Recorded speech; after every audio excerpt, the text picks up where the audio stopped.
MSNBC's Steve Kornacki is at the big board for us. Steve, good to see you. Break down the numbers for us. This doesn't need any explanation, but this is the map that made Donald Trump president 2016. And the Constitution is the cornerstone of our great nation. We must abide by it. Gosh, when you put it that way, Batman, how can I help but agree? He got 306 electoral votes. Hillary Clinton got 232. Remember, Trump flipped Pennsylvania, Michigan, Wisconsin. None of those states had gone red since the 1980s. He flipped each one of them by a narrow margin. He won a bunch of big swing states. It was enough to get to 306. The question has been, 3.5 years later, as we head into the 2020 election, what's going to change? What's going to change on this map between 2016 and when we get to election night 2020? So what we got here is our first look from NBC at what the electoral map looks like right now. It can change. That's what campaigns are for. But we want to give you a look as we head into August, get closer to the fall. What does the electoral map look like? So we'll show you here in a second. Remember, Trump had 306 on election night 2016. How many does he have as of now in August? What does NBC think of that? We think he's only got 125 in the bag right now.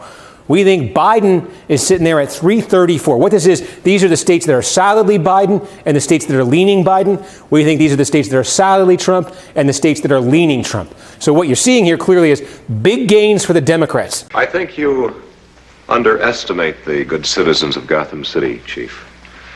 But look at the poll, Batman. Right? Where are the Democratic gains on this map from 2016? 6 states.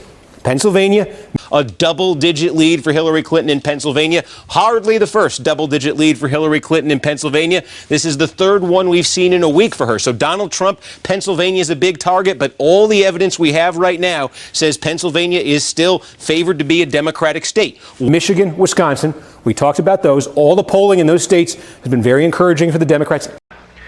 Elections are not won by polls, Commissioner. They're won by votes, at least in this country. Plus, Arizona, Florida, that's a big one, 29 electoral votes, and North Carolina. Those 6 states, we think right now, are moving towards the Biden column. Experience teaches slowly, Robin, and at a cost of many mistakes. So there's that. And then, so Trump has lost those 6 states. Also, Texas, Georgia, Ohio, Iowa, all states that went for Trump by big margins in 16. Toss-up states right now. They haven't moved to the Democratic side, but they have taken steps away from Donald Trump in all those states. That brings that number down there for Trump. And that means you can just look at it here. The task for Donald Trump in the rest of this campaign, obviously, make sure he gets Texas and Iowa, Ohio, Georgia. He's got to find a way to lock down those states. But let's say he does. Let's just show you. Let's say he gets Texas. Let's say he gets Iowa, Ohio, Georgia. We gave him all 4 toss-ups. Now that moves him north of 200, 203. You got to get to 270. He's got to find a way to win Florida back. That gets him to 232. He's got to find a way probably to win North Carolina back. How about Arizona? He won that by 3.5 points in 2016. You see, even by winning all the toss-ups, even by winning those states, he's still going to need more. He can't afford a lot of slippage from where he was in 2016. Right now, there's a lot of slippage. He's got to get it back. How can it be? Human mechanisms are made by human hands, Robin. None of them is infallible. That is Pennsylvania, Michigan, Wisconsin, those big 3 Midwest states that Trump was the first Republican to carry in 3 decades. All 3 of those now over on the Biden side. What are these 5 gray states? These are basically Rust Belt states. These are industrial Midwest states that Donald Trump thinks he can flip. They were blue states in 2012. If you look at Trump's strategy, if you look at the blue-collar voters he's going after, these are the kinds of states he thinks he can flip and get to 270. We don't have new polls today, but Wisconsin, Michigan, these are other states Donald Trump has talked about flipping with the Rust Belt strategy. We have not seen a poll that puts him ahead in these states. Arizona, Florida, North Carolina. Brand new numbers out of North Carolina. North Carolina was a Mitt Romney state in 2012. Well, right now in this poll, Hillary Clinton has the lead. Very close. Certainly Donald Trump could still win it. I'd call it a toss-up state, but we have seen polls putting Hillary Clinton ahead there. It is possible Hillary Clinton could end up flipping North Carolina, making it a blue state. And also, by the way, there's that one congressional district in Maine, the 2nd congressional district in Maine. It's all 5 of those states, plus that electoral college vote in Maine that he's after. We mustn't judge her too harshly, Robin. Even with the best intentions, it's hard to change a lifetime of habit. Remember, they give out electoral votes by district there. Trump won one of those districts in 2016. We have that over on the Biden side. So that adds up to a gain there of 112 electoral votes for Biden from 102 from where Hillary Clinton landed in 2016. Then there's an additional 4 here. Texas, Georgia. Look at this. Georgia, new poll, 7-point lead here for Hillary Clinton. Not the first poll that we've seen putting her ahead in Georgia. This is a state that last went Democratic back in 1992. Again, Donald Trump could still take Georgia, but Hillary Clinton certainly has a chance to flip Georgia.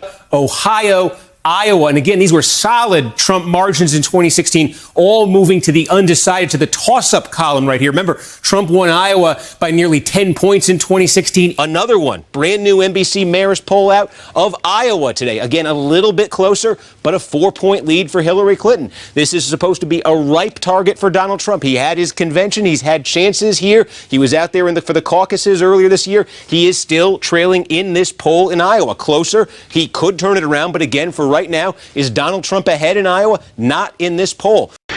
Smart politicians trust the voters, not the polls. Remember, Trump won Iowa by nearly 10 points in 2016, 8 points in Ohio. What about Ohio? We have a brand new poll out of Ohio. Donald Trump doing a little better here, but he is still down in Ohio, a 5-point gap. 9 points in Texas, 5 points in Georgia. All 4 of those states now, again, not in Trump's column, not in Biden's column, not in Trump's column. We've got them in the toss-up column right now. Again, the burden is still on Donald Trump to show that he can do something Mitt Romney and a whole bunch of other Republicans over the last generation or so couldn't do.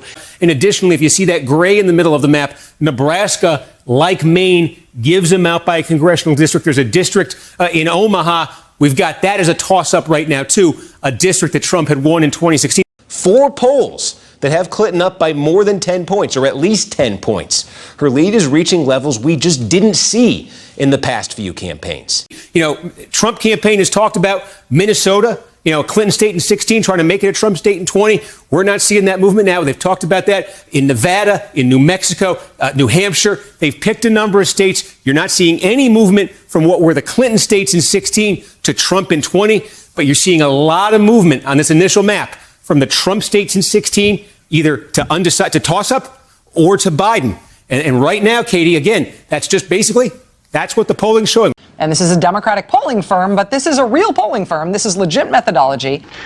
Smart politicians trust the voters, not the polls. What if we're seeing something else, something deeper, a more permanent separation between Clinton and Trump?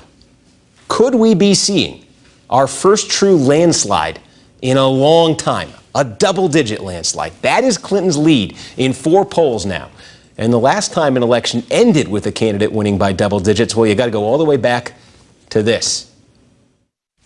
We're watching a really phenomenal development tonight as Ronald Reagan continues to roll through the country. So far, Walter Fritz Mondale has won only the District of Columbia. All those states that you see behind me that are colored blue are the states that we have projected Ronald Reagan the winner in tonight. If Hillary Clinton could sustain the kind of lead she has leaped out into this race, you could see other states that suddenly get crazy, states you wouldn't have even imagined, like a South Carolina, even a Texas. They could at least become competitive. And what it would mean doesn't mean Hillary Clinton's going to win all of these. It means we could have more competitive states than we ever imagined. We're here all the time talking about there's a poll in Michigan, there's a poll in Texas. When you put it all together, at this point, this is what it looks like.